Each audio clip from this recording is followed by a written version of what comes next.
महेंद्र भैया। मीनू,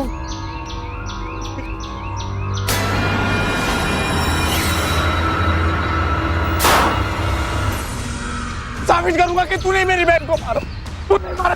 छोड़ो, छोड़ो मुझे, छोड़ो मुझे, छोड़ो। रुक जाओ महेंद्र सिंह, वरना गोली मार दूंगा।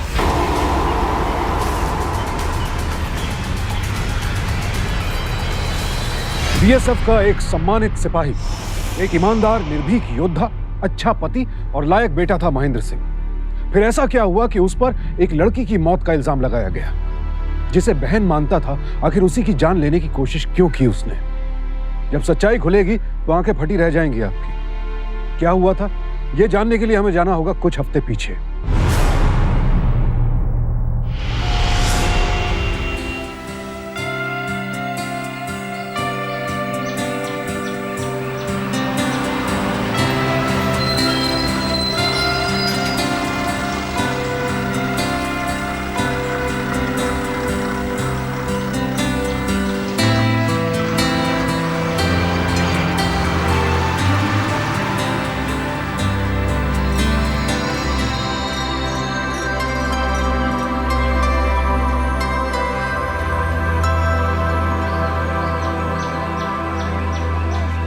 कैसे हैं आप? मैं एकदम ठीक हूँ। तुम कैसी हो? अच्छा। कब से इंतजार कर रही हो? यहाँ 3 घंटे से। और घर पर? कहा था ना मैं, इस धागे के टूटने से पहले आ जाऊंगा। इसने बहुत टूटने की कोशिश की, पर मैंने ना टूटने दिया। चिंता मत करो, 3 साल बाद लौटा हूँ, लेकिन इस बार लंबी छुट्टी पे आया। घर चले? माँ और बाबूजी इंतजार कर रहे होंगे। ये लो, जीप भी आ गई।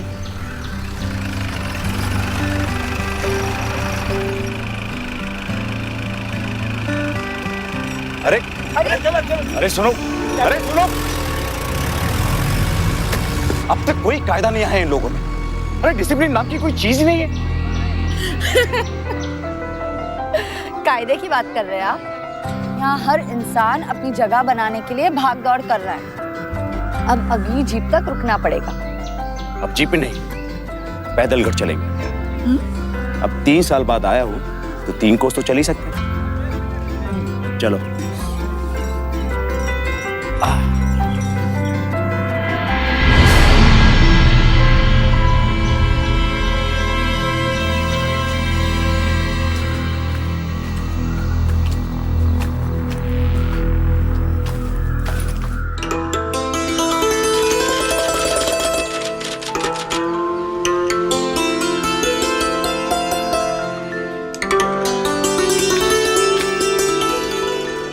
महेंद्र भैया। मीनू,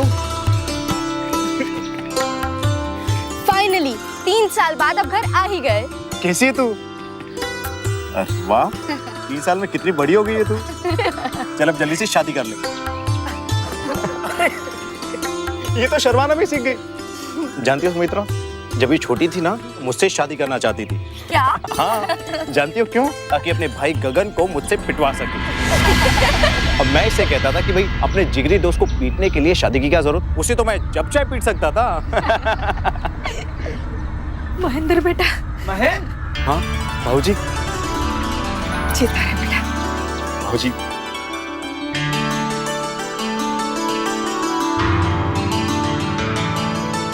कैसे भाऊजी? बहू, चाय बना दे बेटा। अरे नहीं नहीं, पहले भैया मेरे घर चलेंगे। बाबा, ले जाना अपने भैया को अपने घर। पहले उसे सांस तो ले लेने दे। नहीं नहीं नहीं, अभी चलना है। ठीक है, चलता हूँ, नहीं तो तू मेरे कान काटती रहेगी। भाऊजी मैं आता हूँ, और आप सबके लिए गिफ्ट लाया हूँ मैं। अरे एक मिनट, चलता हूँ, 2 मिनट। इसमें सरप्राइज है।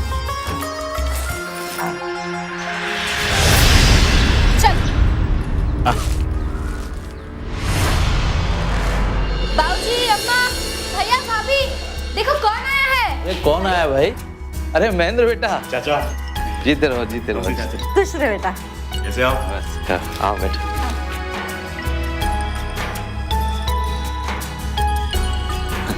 कब आए? बस अभी आया चाचा। अब देखिए ना, घर वालों से ठीक से मिल भी नहीं पाया और ये मुझे यहाँ खींच लाई। अच्छा चाचा, ये आपके और चाची के लिए। नमस्ते भाई साहब। अरे भाभी नमस्ते, कैसे आप? मैं बिल्कुल ठीक हूँ। अरे वाह, ये कविता तो इतनी बड़ी हो गई है। हाँ तो, और शरारती भी। अच्छा भाभी, ये आपकी और कविता के लिए। अच्छा गगन कहाँ है? कमरे में ही है, किसी काम में है, मैं बुला लाती।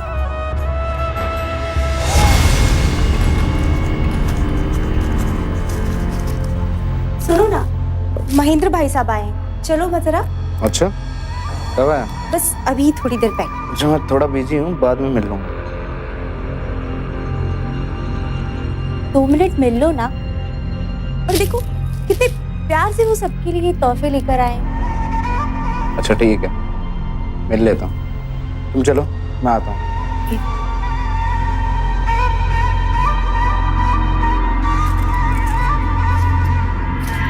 वाह चाचा, लगता है घर में काम करवाया, दीवारें चमचम कर रही है। हाँ बेटा, अब तेरे दोस्त का काम ठेकेदारी में जम गया है।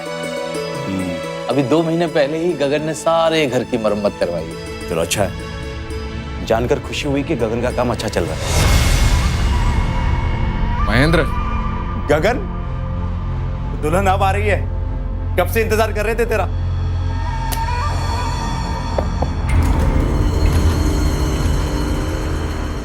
कैसा है तू? बड़ा बिजी बांडे हो चला है। बस यार दाल रोटी के लिए करना पड़ता। तू बता। मैं तो एकदम ठीक हूँ यार। ये देख, मैं तेरे लिए भी तोहफा लाया हूँ। अरे यार, इसकी क्या जरूरत थी? अरे जरूरत क्यों नहीं थी, भाई है तू मेरा। ऐसे बात क्या है, तू काफी परेशान सा लग रहा है। बस यार काम की थकान है और कुछ नहीं। अरे काम तो चलता रहता है यार। गगन की बहन महेंद्र सिंह को अपना भाई मानती थी और गगन का परिवार भी उसकी बहुत इज्जत करता था। क्यों ना हो, गगन के बचपन का दोस्त था महेंद्र सिंह। फिर क्यों गगन महेंद्र सिंह से मिलना नहीं चाहता था? उससे नजरें क्यों चुरा रहा था? महेंद्र के गांव वापस आने से खुश क्यों नहीं था गगन, जबकि महेंद्र सिंह गांव आकर बेहद खुश था। 3 साल बाद घर लौटना फिर से नई जिंदगी पाने जैसा होता है और कुछ ऐसा ही महसूस कर रहा था महेंद्र। फिर क्या, जब ऑर्डर मिल गया तो जाना ही था। लेकिन भाई, दुश्मनों ने भी सपाट मोर्चाबंदी कर रखी थी, लेकिन हमने भी सर पे कफन बांध लिया था। सोचा था दुश्मनों के दांत खट्टे करके ही जाएंगे। दोनों ओर से गोलियां चलने लगी, धाए धाए धाए। 4 घंटे से देख रही हूँ, बस किस्से, कहानियाँ और बातें। जब देखो बंदूक, तमंचे, गोलियां, बारूद। अब चाय पियो। अब सिपाही और क्या बात करेगा? गगन, एक चीज तो दिखाना भूल ही गया। ये देख, एक मैंने अपने लिए भी ली है, पर्सनल रिवॉल्वर, लाइसेंस वाली। मुझे दिखा। अरे बाप रे, ये तो बहुत भारी है। क्योंकि असली है। दे, लोडेड है, ये चल ना जाए। अच्छा भैया, आप बस करो ना। जब से देख रही हूँ तब से लड़ाई भिड़ाई, बंदूक, तमंचा, बोर हो गई हूँ मैं। सबके लिए गिफ्ट्स लाए। मेरा गिफ्ट का है, दो ना। देता हूँ, नहीं तो तू मुझे चैन से जीने थोड़ी ना देगी। चल चल चल, आ जा, देता हूँ, आता हूँ।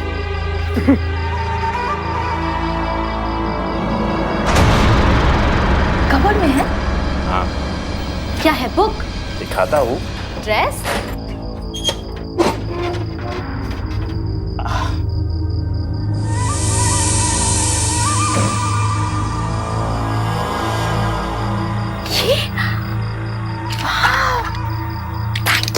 देखा, मैंने कहा था ना तेरे लिए स्पेशल गिफ्ट है।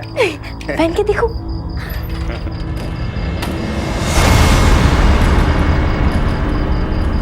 अब बता, कैसा लगा गिफ्ट? सुमित्रा जल्दी करो, मैं इसका खाना खाते खाते बोर हो गया। सालों बाद घर का खाना मिल रहा।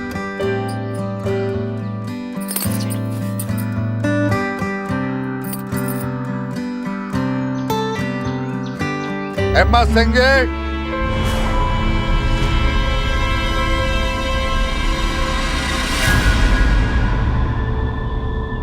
हाँ गया वापिस।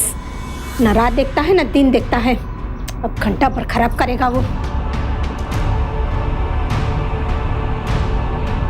सुमित्रा, कौन है ये? भाऊजी इसकी आवाज सुनकर इतना परेशान क्यों हो गए? बाबूजी ने इनसे कर्जा लिया था। इस साल बारिश की वजह से सारी फसल बह गई, बीज के लिए भी पैसे ना थे। दिलीप सिंह जी, जब आप इतना रुके हैं, थोड़ा सा और रुक जाइए। मेरा बेटा अभी लौटा है, एक आध दिन में बात करता हूँ उससे। मैं आपका पूरा कर्जा जल्दी से जल्दी चुका दूंगा। कब से यही सुनता आ रहा हूँ, महीने महीने करके साल गुजार दिए। अहमद सिंह जी, अब वो नौबत आ गई है कि तुम्हें जलील करके इस घर से घसीट के बाहर निकालने की नौबत आ गई है। दिलीप सिंह जी, तमीज से बात कीजिए। देखिए, मैं मानता हूं कि बाबूजी ने आपसे कर्जा लिया, आपका कर्जा आपको लौटाया जाए ये आपका हक है, लेकिन बाबूजी की बेइज्जती करना ये आपका कायदा नहीं है। मैं तो भीतर जा। मैं बाबूजी आपसे कैसे बातें कर रहे हैं? मैं तो भीतर जाना। जाना। अंदर चलिए, आइए। चल बेटा अंदर। दिलीप सिंह जी, आप इसकी बात का बुरा मत मानिए। गरम खून है ना अभी, बस इसलिए थोड़ा मैं समझा दूंगा उसे। हाँ, बस आप मुझे थोड़ी सी मोहलत दीजिए।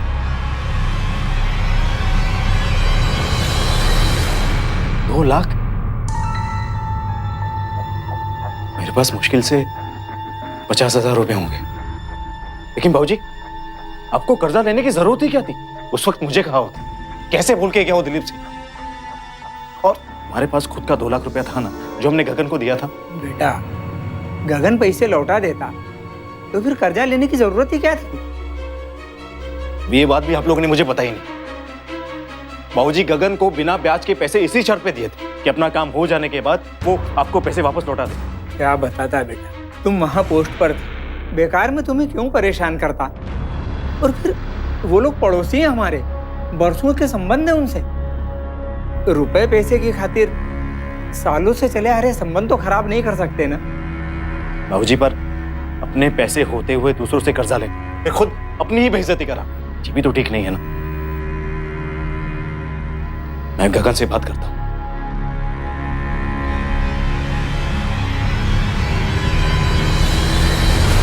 गगन, मैंने 3 साल पहले तुझे 2 लाख रुपए दिए थे।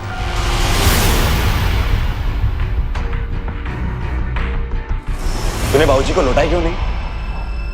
क्या सोच रहा है? भूल गया क्या? मीनू यहाँ। हाँ भैया। मैंने जब गगन को 2 लाख रुपए दिए थे तब तू थी ना वहां मौजूद?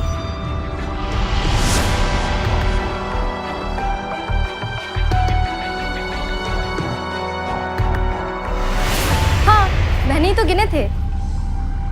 याद है भाई महेंद्र, इसकी गवाही की जरूरत नहीं है। देख गगन, बाबूजी ने दिलीप सिंह से कर्जा लिया, वो रोज आकर झगड़े करते। बेशक तेरा कर्जा चुकाना है भाई, थोड़ा टाइम दे दे, हाथ बहुत तंग है यार। मैं करता हूँ कहीं से इंतजाम।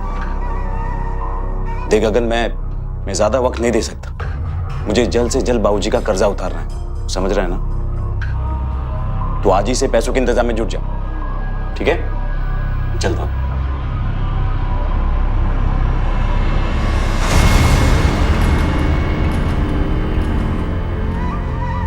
यहाँ खड़े खड़े मुंह क्या ताक रही है? चल अंदर जाकर कुछ काम कर घर के।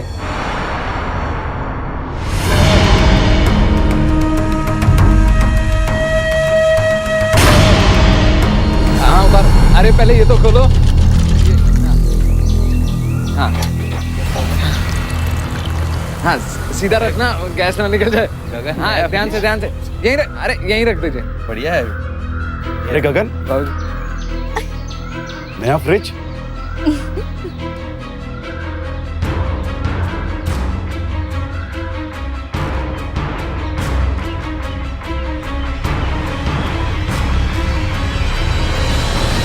लेकिन तूने तो कहा था कि अभी तेरा हाथ तंग है। देख गगन, ऐशो आराम की जिंदगी जीना सबकी इच्छा होती है, लेकिन उसके पहले दूसरों से लिया हुआ कर्ज चुकाना जरूरी होता है।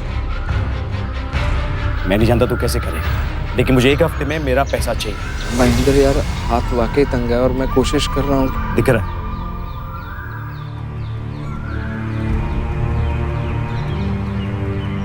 दो महीने पहले घर की मरम्मत, नया टीवी, फ्रिज और पैसे चुकाने के नाम पर तेरा हाथ तंग। भैया, महेंद्र भैया सही कह रहे हैं, हमें नए फ्रिज की जरूरत नहीं है। आप इनका कर्जा क्यों नहीं लौटा देते? सुना तूने? एक तू मेरा दोस्त है, इसलिए मैं बात को आगे नहीं बढ़ाना चाहता, लेकिन इस हफ्ते के आखिर तक मुझे मेरा पूरा पैसा चाहिए।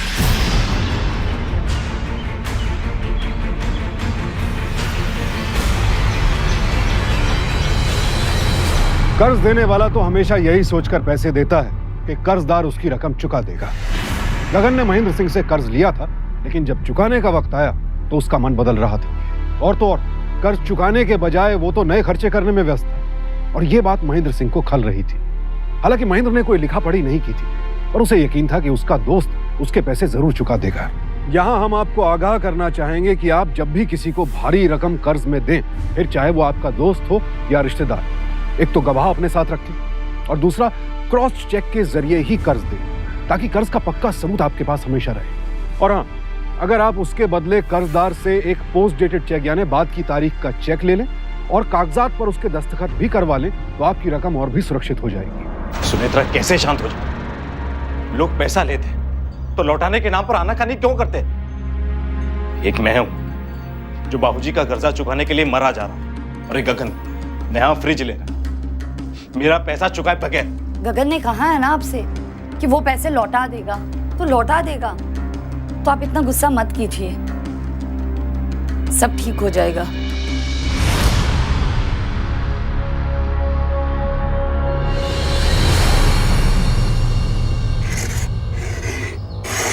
क्या जरूरत है बीच में बोलने की, जब दो बड़े बात कर रहे हो तो?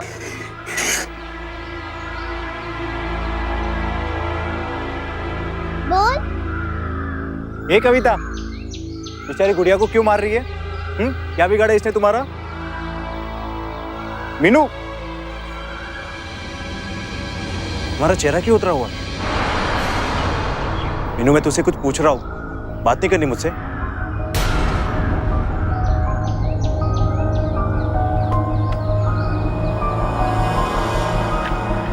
क्या बात है मीनू, तू बात क्यों नहीं कर रही?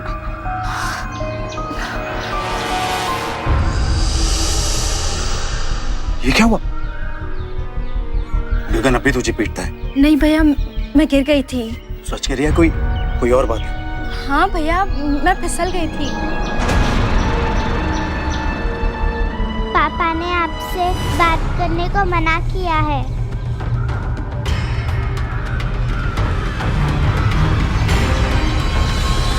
मीनू की हालत देखकर महेंद्र हक्का बक्का रह गया। उसे उम्मीद नहीं थी कि गगन खींच में आकर ऐसा कदम उठाएगा। वो बहुत परेशान था, लेकिन कुछ कर नहीं सकता था। मीनू गगन की सगी बहन थी। सुनेत्रा ने उसे उनके मामले में बोलने से मना कर दिया था, और महेंद्र सिंह खून का घूंट पीकर रह गया। राम राम। राम राम। ध्रुव जी, आपके पैसों का इंतजाम हो जाएगा। इस हफ्ते के आखिर में आकर आप पूरे पैसे ले जाना। फिलहाल के लिए आप 50,000 रुपए रख लीजिए। बाबूजी। वाह बेटा, बेटा हो तो तुम्हारे जैसे, जो बाप का कर्जा अपने माथे मानता है। बेटा, लेनदार तुम्हारे जैसे हो ना, तो देनदार की जात का नाम खराब नहीं होता। बेटा, जब कर्जा मांगने आते हैं ना, तो हाथ पांव जोड़ते हैं, और जब कर्जा लौटाने की बात आती है तो ऐसे करते हैं जैसे कि दान दे रहे हो। बेटा, बुरा नहीं मानना, पर तगादा करना पड़ता है। लीजिए, मैं समझता हूँ।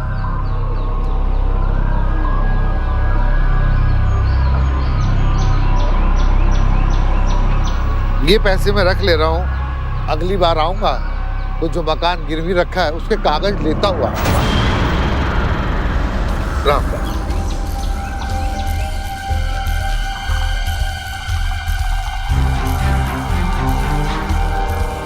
बाबूजी, आपने अपने मकान गिरवी रखा है? हाँ, नहीं तो कर्जा कैसे मिलता? उम्मीद है कि ये गगन पैसों का इंतजाम कर लेगा। अपनी छुट्टी खत्म होने से पहले मैं यहाँ के सारे टंटे खत्म कर देना चाहता हूँ।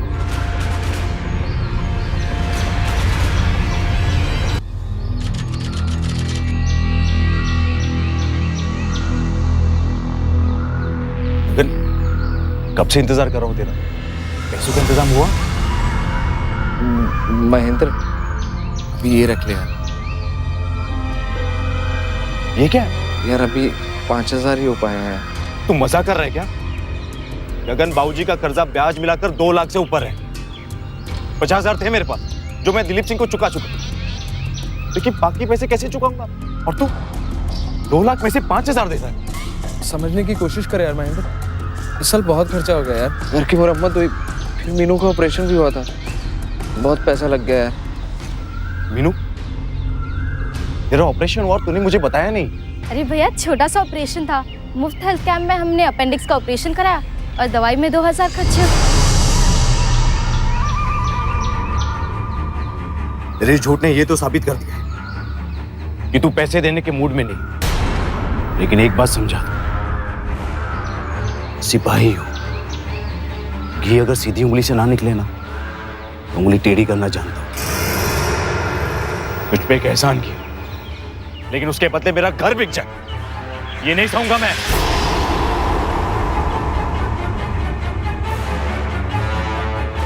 देख, तू मेरा दोस्त है, इसलिए कुछ दिन का समय और दे दो। मैं कोशिश कर रहा हूं कि हमारे बीच के संबंध बिगड़े नहीं। बाकी तेरे पे ऐसा टाइम पे दे देना तो हम दोनों का टाइम सही रहेगा।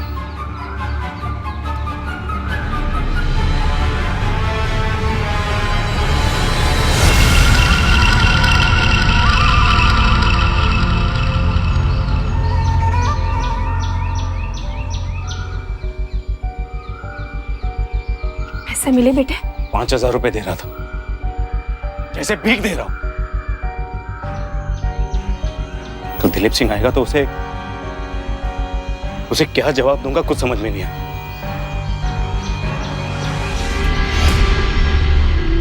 सारी गलती मेरी है। न मैं कर्जा लेता और न उसे चुकाने के लिए तुझे गगन से झगड़ा करना पड़ता। मैं तो कहता हूं जो हुआ अच्छा हो, कम से कम उसका असली चेहरा तो सामने दिखा। दोस्त माना था उसे, इतना नीच निकलेगा सोचा नहीं था। जी तो करता है कि मार डालो उसे। इतना घिनौना इल्जाम लगाया उसने मुझ पर। बहन मानता हूं उसे, और ऐसा भी नहीं कि मैं गगन को और मौका देता। मेरी छुट्टी खत्म होने से पहले अगर उसने पैसे नहीं दी तो बाबूजी को पैसे नहीं लौटाएगा। हमारा ये प्यारा सा घर नीलाम हो जाएगा।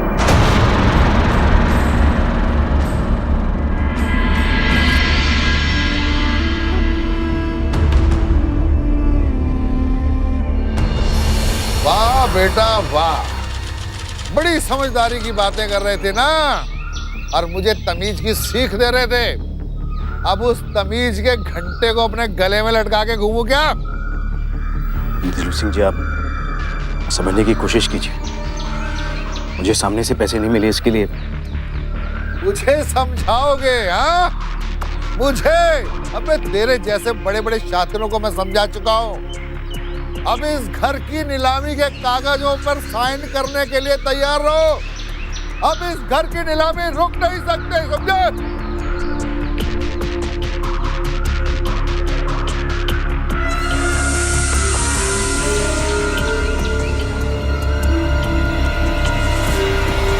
ये क्या सुन रहे हैं हम हिम्मत सिंह?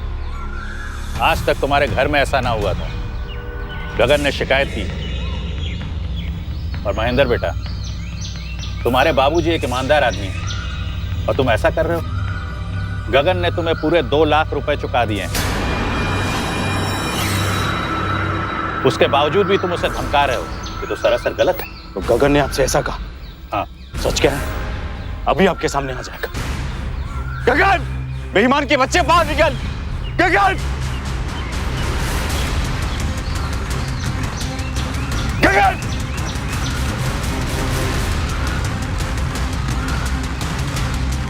महेंद्र क्या कर रहा है? क्या कर रहा है? मैं तुझसे पैसे हट रहा हूं, या तू मुझे पैसे लौटाना नहीं चाहता? महेंद्र, छोड़ दो इसे। लेकिन 2 लाख तो इसे लौटाना ही हो। लेकिन इसे तू, महेंद्र, इसे तो एक सिपाही से जंग मोल लिया तूने।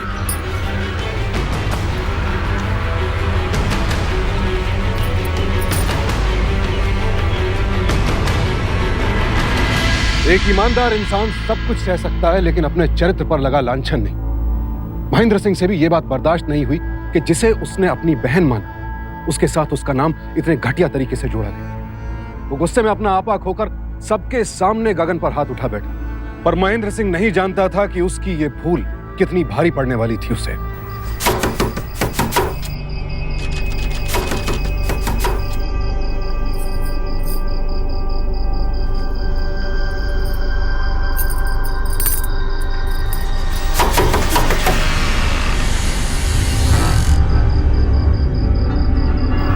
मीनू, तू इस वक्त?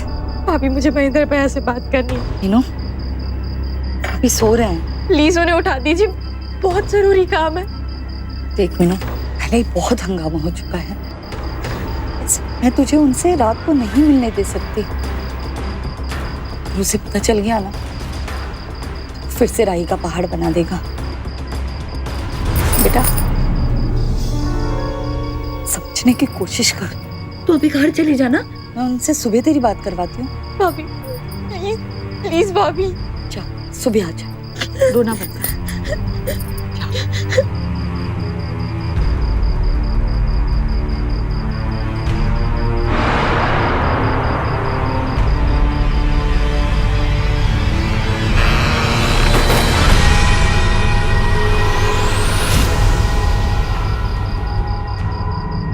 ये कहाँ चलेगी इतनी रात को?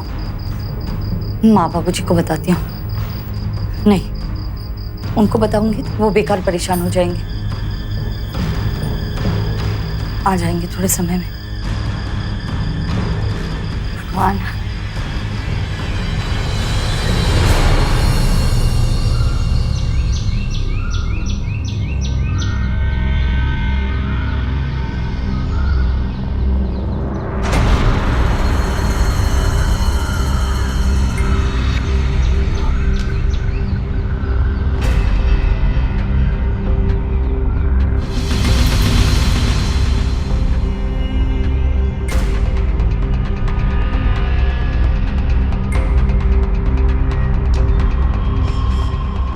यहाँ कहाँ से आया?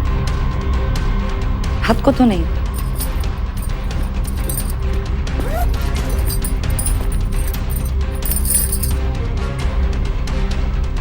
तो मीनू के कपड़े हैं।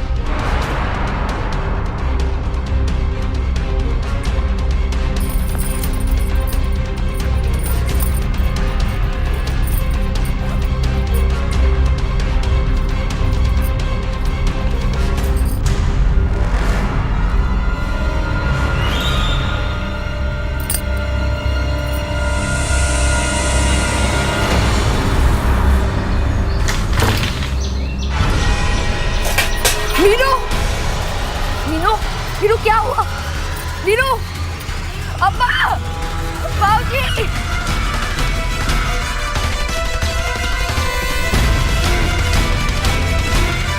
सुनो तो, देखिए क्या हो गया मीनू को? मीनू, ना। मीनू आँखें खोल, मीनू, ये सब मेरी वजह से हुआ। मीनू, मीनू आँखें खोल, मीनू, मीनू आँखें खोल। मैं मीनू जिंदा, जल्दी से ऑटो लेकर, जल्दी, ये क्या कर दिया कभी ना मैं?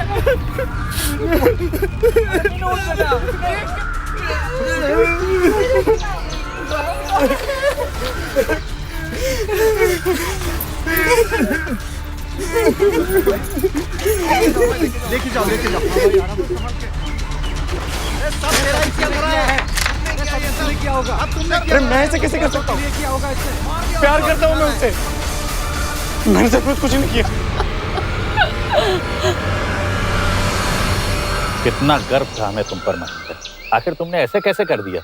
ऐसा नहीं है, ये बहुत प्यार करते हैं मीनू से, उसे अपनी छोटी बहन मानते हैं। तो फिर किसने किया होगा? कल हमारे जाने के बाद मीनू यहाँ आई थी? नहीं। झूठ मत बोलो सुनीता, कल रात वो मुझसे मिलने आई थी, लेकिन तुमने उसे वापस भेज दिया। तुम्हें कैसे पता चला? दोनों की बातों की आवाज सुनकर मैं उठ गया था, तो बाहर जाकर उससे मिला था। तो तुम ये बात मानते हो कि तुम कल रात उससे मिले थे? क्यों? क्योंकि मीनू को भगा लेना चाहता था ये। मीनू के कुछ कपड़े गायब है घर से और एक बैग भी। इसके घर में देखो, मिल जाएंगे। ढूंढने की कोई जरूरत नहीं। मीनू के कपड़े मेरे कमरे में ही है। सुनीता। जी।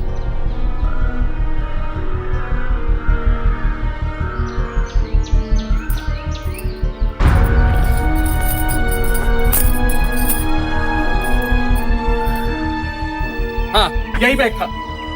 आखिर क्या राम कहानी चल रही है, कुछ समझ में नहीं आ रहा। मैं बताता हूँ मुखिया जी। कल रात मीनू मुझसे मिलने आई थी, लेकिन सुनेत्रा ने उसे मुझे मिलने नहीं दी। उसे लगा कि गगन फिर से राय का पारना बना दे। लेकिन मैंने सोचा कि मीनू इतनी रात को मुझे मिलने आई है तो जरूर कोई बड़ी बात होगी। मैं पिछले दरवाजे से उसे मिलने गया। मीनू ने मुझे कहा कि गगन ने उसे बहुत मारा। वो घर में रहना नहीं चाहती थी, अपना बैग लेकर आई थी, घर छोड़ के भागना चाहती थी और मुझसे माफी मांगने आई। मैंने सोचा कि मीनू कोई गलत कदम ना उठा। मैंने उसे समझाया, उसे बैग छीना और उसे घर वापस भेज दिया। बस यही गलती हो गई मुझसे। मुझे मीनू को वापस घर नहीं भेजना चाहिए। जरूर उस गगन ने उसे मारा होगा और मुझ पर इल्जाम लगाने के लिए उसे मेरे घर छोड़ गया। झूठ बोल रहा है ये, अपना गुनाह छिपाने की कोशिश कर रहा है मुखिया जी। हकीकत तो ये है कि मीनू को चाहता था ये, गंदी नजर थी इसकी उस पर। मुझसे पैसा हटने के लिए ये मीनू को हथियार बनाना चाहता था। सबके सामने इसने बोला भी था ये मीनू को चाहता है और मुझसे पैसा निकलवाने के लिए कुछ भी करेगा, कि कुछ ऐसा करेगा कि मुझे अफसोस हो। गगन, अपनी बहन को बदनाम करते हुए शर्म नहीं आती तुझे? जीने का कोई हक नहीं है। महेंद्र, बस, अब कोई कुछ नहीं बोलेगा। मीनू जिंदा है और उसके होश में आते ही सारी सच्चाई का पता चल जाएगा। तब तक तुम दोनों एक दूसरे से कुछ नहीं बोलोगे और कोई भी गांव से बाहर नहीं जाएगा, समझे? मुखिया जी मेरी बात मानिए, मीनू को अस्पताल में भेज दीजिए, नहीं तो एक गगन उसे मार डालेगा कि कहीं उसकी सच्चाई सामने ना आ जाए। नहीं मुखिया जी, मैं मीनू को अस्पताल नहीं भेजूंगा जब तक किसी की सच्चाई सामने नहीं आ जाती। मैं अपनी बहन की जान खतरे में नहीं डाल सकता मुखिया जी। उसको मैं अपने घर ही रखूंगा मुखिया जी। ठीक है, मीनू के होश आते ही खबर करना, बयान लेना है। चलिए मुखिया जी। चलो भाई।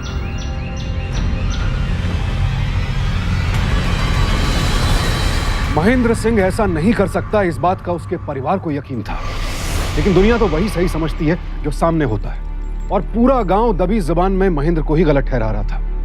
महेंद्र चाहता था कि मीनाक्षी का अस्पताल में इलाज हो, लेकिन इस बात को भी उसकी चाल समझकर सबने गगन का ही साथ दिया। लिहाजा मीनू की देखभाल गगन के घर में ही होने लगी और महेंद्र पर गांव छोड़कर ना जाने की पाबंदी लगा दी गई। अब महेंद्र की बस एक ही उम्मीद थी कि किसी तरह मीनू होश में आए और उसे बेदाग साबित करे।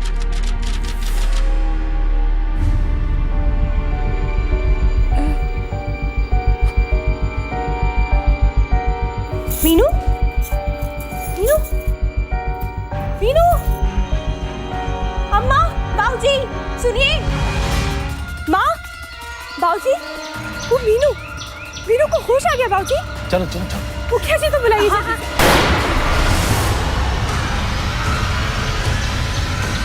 ये आवाज कैसी?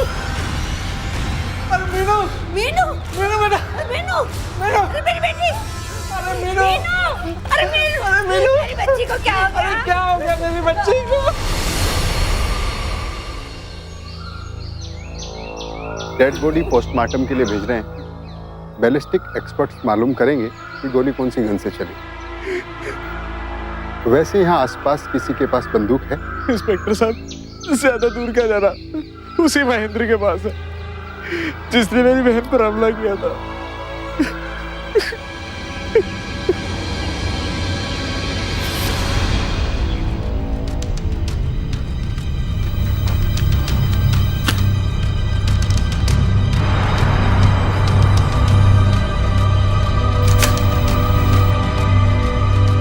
गोली थोड़ी देर पहले ही चलाई गई। हादसे के वक्त कहाँ थे आप महेंद्र सिंह? मैं घर के पिछवाड़े दलान में था, कुछ काम कर रहा था। इसका मतलब मीनू पर जब गोली चली आप किसी के साथ नहीं थे? मैं अकेला था। तो अकेले थे। वैसे बैलिस्टिक एक्सपर्ट्स बता देंगे कि गोली किस गन से चली, मगर मैं आपको पहले ही बता देता हूँ, एक गोली गायब है और नाल से बारूद की बू आ रही। रिवॉल्वर यही इस्तेमाल हुआ है महेंद्र सिंह। मीनू के कत्ल के जुर्म में शक की बिना पर हम आपको अरेस्ट करेंगे।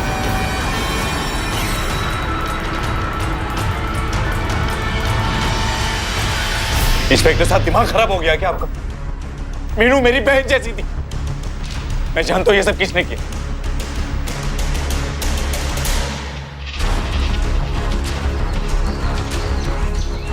अपनी ही बहन को मार डाला तुमने, सिर्फ इसीलिए क्योंकि इकलौती वही थी जिसके सामने तूने मुझसे पैसे लिए थे।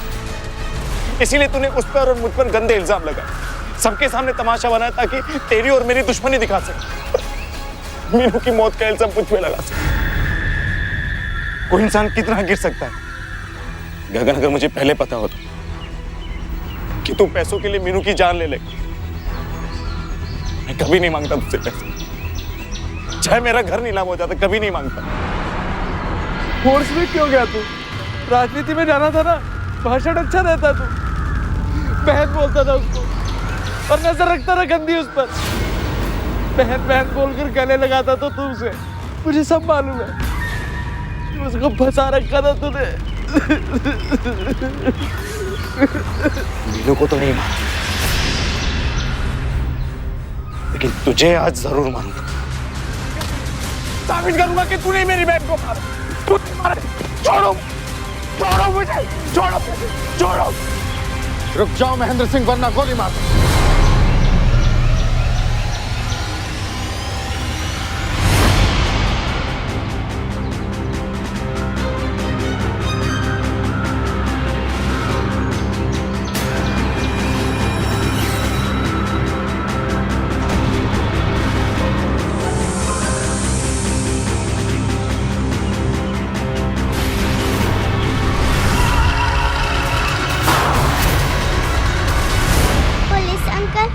महेंद्र चाचू को बंदूक से ठाए करोगे ना, जैसे पापा ने मीनू फूफी को किया था बंदूक से ठाए?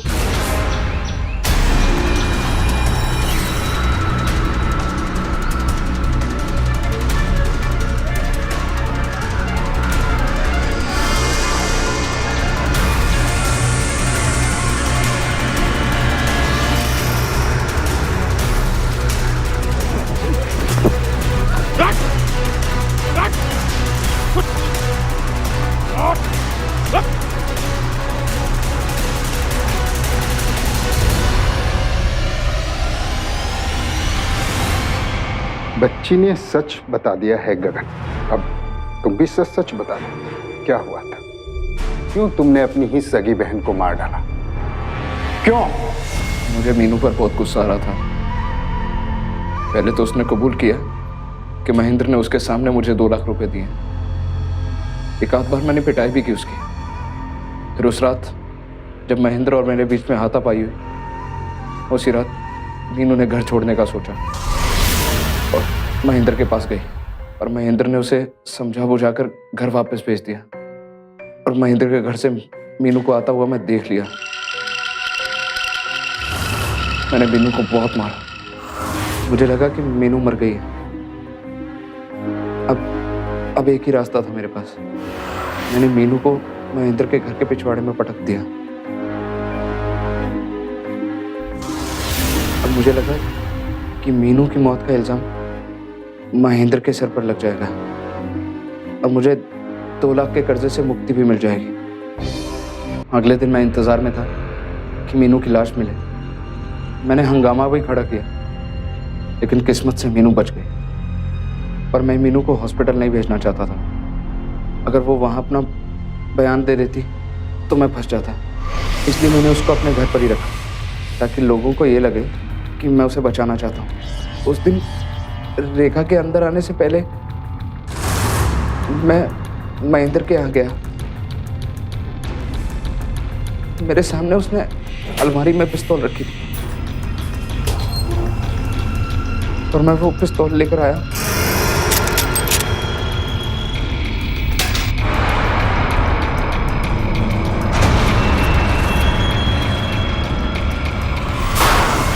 मैंने मीनू को गोली मार दी, जाकर पिस्तौल फिर वहीं रख दी।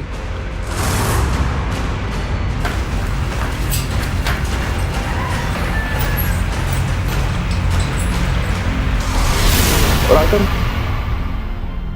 मातम करने लगा। लेकिन बदकिस्मती से तुम्हारी बेटी ने तुम्हें देख लिया। ये कुदरत का न्याय है। तुमने खून के रिश्ते का खून कर डाला और तुम्हारी बेटी ने तुम्हें पकड़ा भी लिया। जब सरहद पर लड़ते हैं, सीने पर गोली चलती तो खून खौल उठता है, क्योंकि गोली दुश्मन ने चलाई होती है। लेकिन यहां जब अपनों के बीच विश्वासघात और लालच से छाती छलनी होती है तो वही खून ठंडा पड़ जाता है। शर्म आने लगती है ऐसे अपनों जो पैसों के लालच में रिश्तों का, विश्वास का, एक मासूम लड़की का खून कर देते। शर्म आती है ये सोचकर कि हमारे समाज में आज भी गगन जैसे लोग हैं जो लड़की को सिर्फ बोझ मानते हैं, एक अनचाही जिम्मेदारी, जो एक निर्जीव वस्तु की तरह घर में पड़ी रहे, बस जुबान खोलने का हक नहीं है उसे। 2 लाख रुपयों के लिए अपनी ही सगी बहन की जान ले ली गगन ने। फिलहाल वो जेल में, उस पर आईपीसी की धारा 302 के तहत कत्ल का मुकदमा चल रहा है और उम्मीद है अदालत जल्द ही उसे सजा भी सुनाएगी। महेंद्र सिंह वापस सीमा पर तैनात है, पर उसे जीवन भर इस बात का अफसोस रहेगा कि देश की सीमा की रक्षा करने वाले उसके हाथ अपनी ही मुंह बोली बहन की रक्षा नहीं कर पाए। आप सबसे यही निवेदन है कि लेन देन करते वक्त बेहद सावधान रहें, कर्ज देने से लेकर भुगतान तक का कानूनी कागजों पर पूरा ब्यौरा रखें और सतर्क रहें। कहीं गगन जैसा आस्तीन का सांप आपके आसपास तो नहीं पल रहा है। सावधान रहें, सतर्क रहें, सुरक्षित रहें। इसी उम्मीद के साथ अब मैं सुशांत सिंह आपसे विदा लेता हूं। फिर मुलाकात होगी ऐसी एक और सत्य घटना के साथ। देखते रहें सावधान इंडिया, इंडिया फाइट्स बैक।